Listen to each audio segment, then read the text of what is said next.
अगला क्वेश्चन ये गिवन है, calculate the vapour pressure by mixing 50 gram methanol with 60 gram ethanol. Pressure of pure methanol and ethanol is 150 mm and 300 mm. 300 यहाँ पे, तो 150 mm और 300 mm क्या है, प्रेशर है प्योर स्टेट पे. सबसे पहले तो हमें जो डाटा गिवन है उसको हम लिखते हैं. सबसे पहले उन्होंने मिथेनॉल दे रखा है 50 ग्राम, तो यहाँ पे मैं मिथेनॉल ले लेती हूँ, क्या है 50 ग्राम, और इथेनॉल क्या है 60 ग्राम. ठीक है, प्रेशर दे रखा है मिथेनॉल का, तो अगर मैं मिथेनॉल का अपना ए कंपोनेंट ले रही हूँ और इथेनॉल को बी कंपोनेंट ले रही हूँ, तो प्योर स्टेट के अंदर हमें प्रेशर दे रखा है, मतलब नॉट वाला प्रेशर है. तो पी ए नॉट कितना है यहाँ पे 150 mm, ये मिथेनॉल का हो गया. और जो दूसरे वाला वो दूसरे, मतलब पी बी नॉट क्या है, इथेनॉल का क्या है प्योर स्टेट में 300 mm. तो ये हमें इतना गिवन है. अब हमें क्या करना है, वेपर प्रेशर कैलकुलेट करना है. वेपर प्रेशर का हमें पूरे मिक्सिंग के बाद वेपर प्रेशर निकालना है, मतलब सॉल्यूशन का वेपर प्रेशर निकालना है.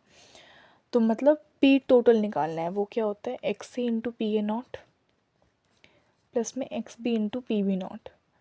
अब पी ए नॉट और पी बी नॉट तो हमें ये पता है, लेकिन एक्स और एक्स बी हमें भी नहीं पता हमें. तो सबसे पहले तो ये टोटल प्रेशर को एज इट इज़ लिखेंगे पी टी मतलब प्रेशर ऑफ टोटल सोल्यूशन. ठीक है, या टोटल प्रेशर. तो एक्स से क्या है, ये होता है मोल फ्रैक्शन. मिथेनॉल का फॉर्मूला सबसे पहले हमें बताना चाहिए, तभी तो हम मोलिकुलर मास निकालेंगे. मिथेनॉल होता है CH3OH, ओ लगा है पीछे, मतलब एल्कोहल है ना, तो OH. और इथेनॉल क्या होता है CH3CH2. तो अगर हम ऐसे कैलकुलेट करेंगे CH3OH के साथ, तो ये क्या हो जाएगा, कार्बन का 12, हाइड्रोजन का 1 होता है. तो कितने हाइड्रोजन, 3. फिर ऑक्सीजन का कितना होता है 16, एक और हाइड्रोजन है तो 1.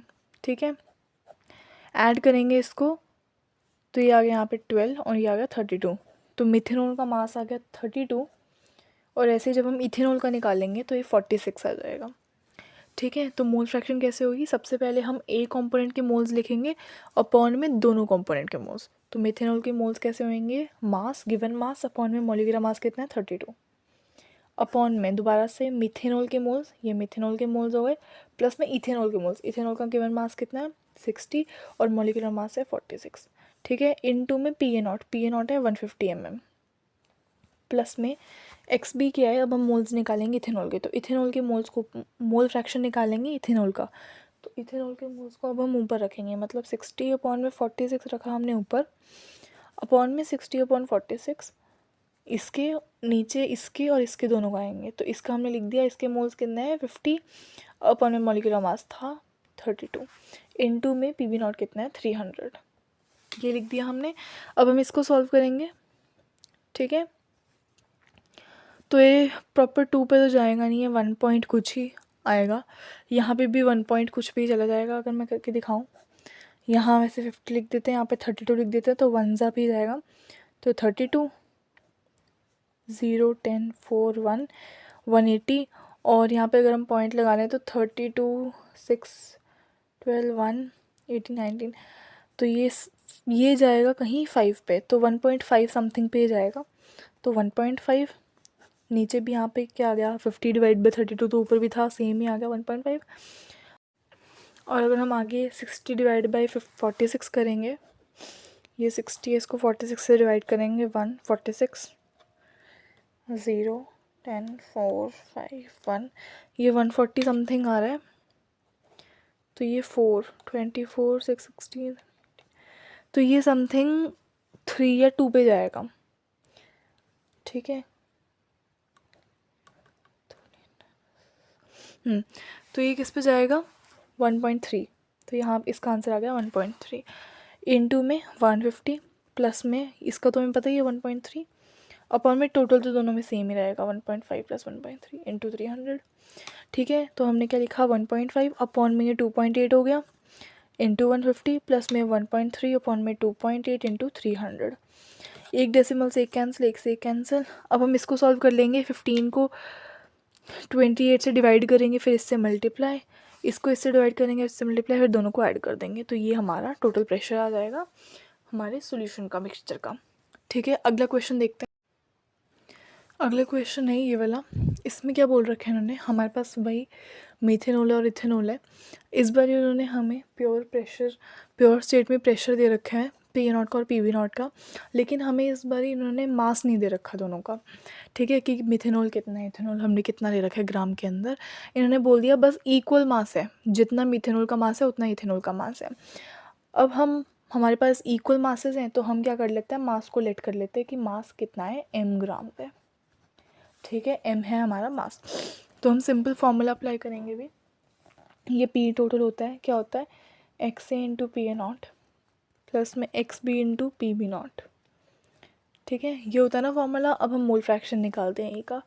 तो मास, गिवन मास क्या है, m अपॉन में मिथेनॉल का मॉलिक्यूलर मास मैंने पहले बताया था 32, तो m/32। फिर यहाँ पे इसके मोल्स बनाएंगे दोबारा से, प्लस में अब सेकंड वाले का भी मास m ही है, तो m अपॉन में इसका कितना मास है 46,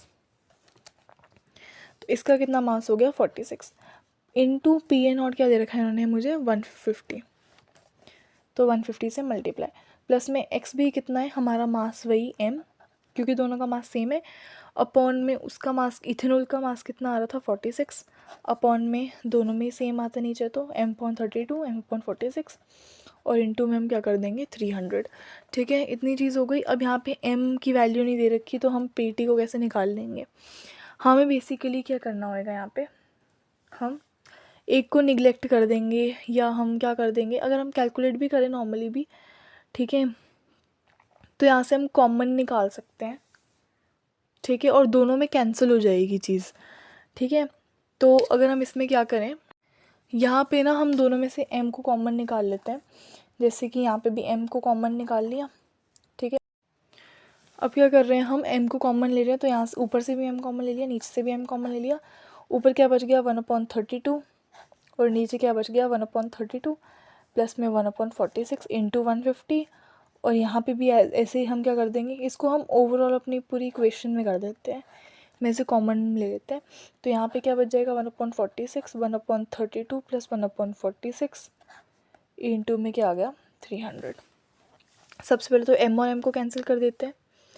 ठीक है, अब हम क्या करेंगे, अब ये नीचे वाला भी हमें दिख रहा है कि ये जो नीचे वाली चीज़ है ये भी कॉमन आ रखी है दोनों में, तो ऐसा करते हैं 1/32 और 1/46 को कॉमन लेंगे। ऊपर वाले को कॉमन नहीं लेना, क्योंकि 1/32 1/46 तो अलग अलग है ना, तो यहाँ पे सिंपल बच जाएगा। जब हमने नीचे वाला पार्ट यहाँ कर दिया, तो क्या बच गया 1/36 इंटू 150 प्लस में 1/46 इंटू 300। अब इसको नॉर्मली हम सॉल्व कर लेंगे, इन दोनों का एलसीएम ले लेंगे हम। ठीक है, इसको सॉल्व कर लेंगे, फिर जो नीचे होगा वो ऊपर आ जाएगा, और इसको हम, ये सारा मल्टीप्लाई के अंदर चल रहा है इस पूरे ब्रैकेट के साथ, इन दोनों को करेंगे। जैसे हम 2 से कर लें, तो अगर 2 ये 18 सा हो गया, ये 2 7 सा और 5 सा हो गया।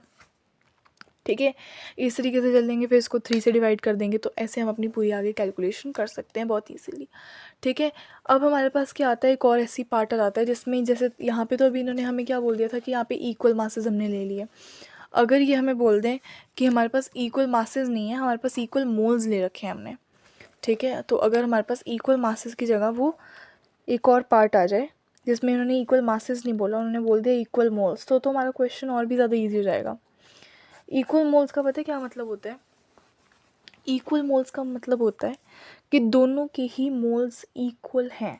तो यहाँ पे P सॉल्यूशन सिंपल सा बताती हूँ, XA इंटू PA0, तो XA इंटू PA0 प्लस में XB इंटू PB0 हो गया। अब इसमें हम क्या कर देंगे, इसमें XA और PA0 और XB PB0 में क्या हो जाएगा, सिंपल हमारा जो मोल फ्रैक्शन है ना XA और XB, ये दोनों हाफ हो जाएगा। सिंपल याद रखना है, मोल फ्रैक्शन जब उन्होंने क्वेश्चन में बोल दिया कि दोनों कंपाउंड A और B के मोल्स इक्वल हैं, मोल्स इक्वल हैं, तो याद रखना है XA की वैल्यू भी हाफ है और XB की वैल्यू भी क्या है, हाफ है। तो बिल्कुल हम यहाँ पे वैल्यू डाल देंगे हाफ इंटू PA0 हमारे पास 150 था, प्लस में हाफ इंटू PB0 क्या था 300, तो ये कितना हो गया 75, ये कितना हो गया 150। तो इस तरीके से हम अपना आंसर निकाल लेंगे 5 2 225। तो 225 इस तरीके से हमारा आंसर आ गया क्योंकि हमने इन दोनों को ऐड कर लिया। ठीक है, तो ये हमारा आंसर आ गया। ठीक है, तो जब भी पहले हमारे पास क्या था, इक्वल मासेस दे रखे थे हमें, अब इन्होंने हमें क्या दे रखे हैं, इक्वल मोल्स दे रखे हैं। तो इक्वल मोल्स में हम इस तरीके से कर लेंगे और यहाँ पे बाद में जो भी यूनिट दे रखी होगी एमएम में, तो यहाँ पे हम एमएम लिख देंगे। ठीक है, तो इस तरीके से हम अपना क्या कर लेंगे, पूरे क्वेश्चन को सॉल्व कर देंगे। ठीक है, तो ये हो गया इक्वल मासेस वाला केस और ये इक्वल मोल्स वाला केस। ओके, अगली हमारे पास क्वेश्चन है, total pressure of the solution obtained by mixing A and B is 720 mm. If the pressure of the pure components is 600 mm and 800 mm, find the mole fraction. ठीक है, A और B की हमें यहाँ पे mole fraction निकालनी है। यहाँ पे सबसे पहले तो हमें एक चीज़ याद रखनी है कि इन्होंने हमें क्या दे दिया कि टोटल प्रेशर ही दे दिया इन्होंने, मतलब जो हम पहले निकाल रहे थे ना न्यूमेरिकल्स में, अब हमें वो चीज़ दे दिया है, अब हमें मोल फ्रैक्शन निकालनी है। ठीक है, तो टोटल प्रेशर मतलब इन्होंने हमें आंसर ही दे दिया, वो पीटी जो हम फॉर्मूले से निकालते थे उसकी वैल्यू दे दी 720 mm। ठीक है, और साथ में इन्होंने प्योर स्टेट वाले की भी प्रेशर दे दिया, मतलब ये पी ए नॉट भी दे दिया। पी ए नॉट क्या है, 600 mm। कैसे पता लगा, क्योंकि ये प्योर कंपोनेंट वाला दे दिया इन्होंने। जहाँ पे लिखा था total pressure of the solution, तो वो पी टी हो गया 720 mm। फिर उन्होंने बोला pressure of the pure components, तो p a naught 600 mm, p B naught क्या हो गया 800 mm। ठीक है, अब क्वेश्चन में हमारे पास क्या फॉर्मूला होता है, p t is equal to x a into p a naught plus में x B into P B naught, ये फॉर्मूला होता है ना हमारे पास। अब हमें यहाँ पे क्या देखना है कि पी टी भी दे रखा है, पी ए भी दे रखा है, पी ए नॉट भी दे रखा है, पी बी नॉट भी दे रखा है। अब एक्स ए और एक्स बी निकालना है, ये मोल फ्रैक्शन है। अब इसको कैसे निकालेंगे, देखो यहाँ पे हमें एक चीज़ पता होनी चाहिए कि जो मोल फ्रैक्शन होते हैं ना दो कंपोनेंट्स, उनका हमेशा सम क्या होता है, 1 होता है। क्या होता है, सम हमेशा 1 होता है। ठीक है, अगर मेरे पास एक मैं सॉल्यूशन बना रही हूँ जिसके अंदर दो कंपोनेंट्स हैं, एक है ए और एक है बी। ठीक है, और इसका मोल फ्रैक्शन है एक्स ए और इसका मोल फ्रैक्शन मान लेते हैं एक्स बी है, तो क्या होने वाला है, इन दोनों के मोल फ्रैक्शन का सम हमेशा क्या होने वाला है, 1 होने वाला है। ठीक है, अगर मैं बोलूँ मेरे पास एक का मोल फ्रैक्शन मैं बोलूँ 0.4 है, अगर लेट से हमारे पास एक्स ए का मतलब ए कंपोनेंट का मोल फ्रैक्शन 0.4 दे दिया इन्होंने, तो और पूछा एक्स बी का निकालो, तो मैं क्या कर दूँगी, सिंपल 1 से माइनस कर दूँगी, तो ये क्या आ जाएगा 0.6 आ जाएगा। अगर ये 0.7 है तो ये क्या होगा 0.3 हो जाएगा, तो सिंपल हम 1 में से माइनस कर देंगे उसको। तो यहाँ पे हम एक और चीज़ याद रखना है कि एक्स ए प्लस में एक्स बी क्या होता है, हमेशा 1 होता है, मतलब दोनों के मोल फ्रैक्शन हमेशा 1 के इक्वल में होने चाहिए। ठीक है, तो यहाँ पे हम सिंपल अपनी वैल्यूज़ डालते हैं। पी टी इन्होंने मुझे दे रखा है 720, एक्स से मुझे पता नहीं, पी ए नॉट क्या है 600, प्लस में एक्स बी भी नहीं मुझे पता, और पी बी नॉट क्या है हमारे पास 800। ठीक है, 800 mm। अब यहाँ पे मुझे हमारे पास दो वेरिएबल्स आ गए, एक्स से भी और एक्स बी है, तो यहाँ से तो हम इक्वेशन सॉल्व ही नहीं कर पाएंगे। तो यहाँ पे ईजी तरीका क्या है कि हम एक्स ए की जगह या एक्स बी की जगह इसको यहाँ पे इन मतलब दूसरे के टर्म्स में हम क्या कर दें, कंपेयर करके यहाँ पे लिख दें। जैसे कि अगर मैं यहाँ से एक्स बी की वैल्यू निकालूँ तो एक्स बी क्या आ जाएगा, 1 माइनस एक्स ए को यहाँ ले जाएंगे 1 माइनस एक्स ए, तो मतलब एक्स बी की जगह मैं ये भी लिख सकती हूँ, तो मैं एक्स बी की जगह ये लिख देती हूँ, ये एक्स ए इंटू 600 चल रहा है, प्लस में एक्स बी की जगह मैंने क्या लिख दिया 1 माइनस एक्स ए इंटू 800। ठीक है, अभी इसको पूरा सॉल्व करते हैं। ये क्या है 600 एक्स ए प्लस में ये कितना हो गया 800 इंटू 1 800 माइनस 800 एक्स ए। ठीक है, ये लगा, ये क्या है x108 है, सॉरी 800 एक्स है। ठीक है, तो अब यहाँ पे क्या कर लेंगे हम, यहाँ पे इस 800 को इस 720 को यहाँ ले चलते हैं और एक्स से वाले दोनों तो इसको बल्कि यहीं रुको भी यहीं रहने देते हैं। ठीक है, यहाँ पे 800 है, ठीक है, और 600 और यहाँ पे 800।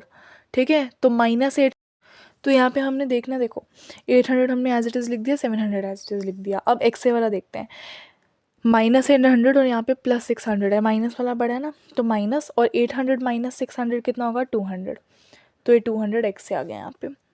ठीक है, अब हम क्या कर देंगे, इस 200 को यहाँ ले चलते हैं क्योंकि ये माइनस में, तो यहाँ जाके पॉजिटिव हो जाएगा, ये 200 एक्स से यहाँ पे 800 है और ये 720 को इस साइड ले जाते हैं क्योंकि ये तो नंबर ही है, इसके साथ कोई एक्स वगैरह नहीं लगा हुआ। तो यहाँ पे क्या हो गया 80। तो सिंपल एक्स से को इसको माइनस करके 80 आ गया, तो एक्स से क्या आ गया 80, इसको नीचे ले जाएंगे डिवाइड में 200, तो ये क्या आ जाएगा 8/20, 2 4 ज़ा 2 10 ज़ा, तो इसका आंसर क्या आ गया 4/10 कितना होता है 0.4, क्योंकि 10 है ना, 1 0 है, तो 1 के पहले डेसिमल लगा देंगे तो 0.4 हो गया है इस तरीके से। तो ये एक्स से क्या आ गया मेरे पास 0.4। अगर एक्स से 0.4 है तो एक्स बी हम क्या निकाल देंगे, एक्स बी क्या हो जाएगा 1 - 0.4, तो एक्स बी क्या आ गया 0.6। तो इस तरीके से हम ये आंसर निकाल देंगे। तो सिंपल यहाँ पे एक की टर्म हमने क्या सीखा कि दो कंपोनेंट्स होते हैं तो दोनों के मोल फ्रैक्शन का सम क्या होता है 1 होता है, ठीक है। तो अगर एक कंपोनेंट हमारे पास दोनों गायब है तो एक को हम दूसरे के टर्म्स में लिख सकते हैं, जैसे एक्स भी था तो मैंने इसको 1 - एक्स से लिख सकती हूँ, ऐसे सॉल्व कर सकती हूँ। अगर मैं यहाँ पे भी कर सकती थी, मैं एक्स से को 1 - एक्स भी करके भी लिख सकती थी, दोनों का आंसर सेम ही आता, ठीक है। तो ये हमारा आंसर आ गया, एक्स से क्या है 0.4 और एक्स बी की वैल्यू क्या आ गई 0.6। अब हमारे पास यहाँ पे एक क्वेश्चन दे रखा है, partial pressure of the component is 300 mm and pressure of the pure component is 400 mm। Find करना है हमें मोल फ्रैक्शन। देखो यहाँ पे पहले हम नॉर्मल जो न्यूमेरिकल्स कर रहे थे ना, उसमें क्या होता था कि हमारे पास सॉल्यूशन दिया होता था कि partial pressure of the solution, अगर मैं पीछे भी दिखाऊँ तो यहाँ पे सॉल्यूशंस यूज़ हो रहे होते थे।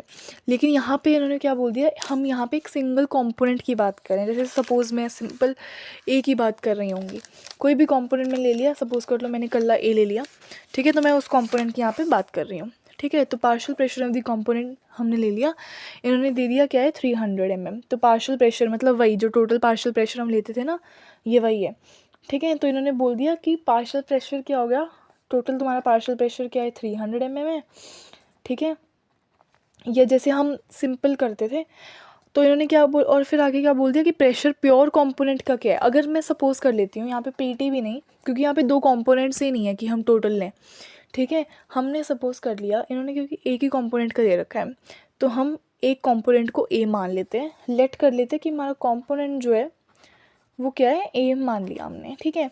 तो पार्शियल प्रेशर इन्होंने मुझे दे दिया, तो ये टोटल पार्शियल प्रेशर को मैं पी ए लिख देती हूँ, ठीक है। ये स्टार्टिंग में राउल्ट्स लॉ में हमने देखा था, एक सिंपल सी इक्वेशन थी जो हमने अपने स्टेटमेंट से डिराइव की थी। तो पी ए क्या दे दिया उन्होंने मुझे 300 mm, ये मेरा पार्शियल प्रेशर है कंपोनेंट ए का। इन्होंने बोल दिया फिर प्रेशर प्योर स्टेट में, प्योर कंपोनेंट का क्या है, प्योर कंपोनेंट मतलब पी ए नॉट का क्या आ गया 400 mm। अब इन्होंने मुझे बोला कि एक्स से निकालो, मतलब मोल फ्रैक्शन निकालो, तो सिंपल है बहुत ही, पी ए क्या होता था एक्स से इंटू पी ए नॉट, है ना, ऐसे ही पी भी होता था X B into P B naught, फिर हमने दोनों को ऐड करके अपनी टोटल प्रेशर वाली वो डिराइव की थी, ठीक है। तो इसमें हम सिंपल क्या कर देंगे, पी ए 300 दे रखा है, एक्स से निकालना है, और तो यहाँ पे हम क्या कर देंगे सिंपल, यहाँ पे 300 डाल दिया पी ए की जगह, पी ए नॉट की जगह 400, और एक्स को हम क्या लिख देंगे 300/400, और फिर हम इसका डिवाइड करके आंसर निकाल देंगे 0.7, ठीक है। तो ये हमारे पास मोल फ्रैक्शन आ गया ए का, ठीक है। तो यही करना है हमें, क्योंकि यहाँ पे इन्होंने हमें कोई सॉल्यूशन नहीं दे रखा, यहाँ पे हम सिर्फ और सिर्फ एक कंपोनेंट की बात कर रहे हैं, ठीक है। तो कंपोनेंट को हम ए लेंगे, ठीक है, और ए की बात हो रही है, यहाँ पे एक की बात हो रही है, यहाँ पे सॉल्यूशन नहीं दे रखा कि हम दो सोचें ए और बी, फिर हम एक्स से पी वी नॉट प्लस में x B P V naught करके वो पूरा करें, क्योंकि एक ही कंपोनेंट का दे रखा है तो इतना ही हमारा फॉर्मूला यूज़ होगा, ठीक है। ये हमने राउल्ट्स लॉ से डिराइव भी किया था कि जो पार्शियल प्रेशर होता है किसी कंपोनेंट का is directly proportional to the mole fraction, फिर हमने प्रोपोर्शनलिटी का साइन हटा के पी ए नॉट यहाँ पे डाला था जो कि प्योर कंपोनेंट का प्रेशर था। तो वही सिंपल हम अब सिर्फ हम यहाँ पे फ़र्क क्या है, यहाँ पे हम ए का लगा रहे हैं अकेला, ठीक है। तो ये हो गया हमारा इक्वेशन, यहाँ से हमारा राउल्ट्स लॉ जो है पूरा कंप्लीट हो गया, ठीक है। आगे हमारे पास आता है RLVP, relative lowering of vapour pressure, जो कि हम आगे वीडियो के अंदर कवर करेंगे।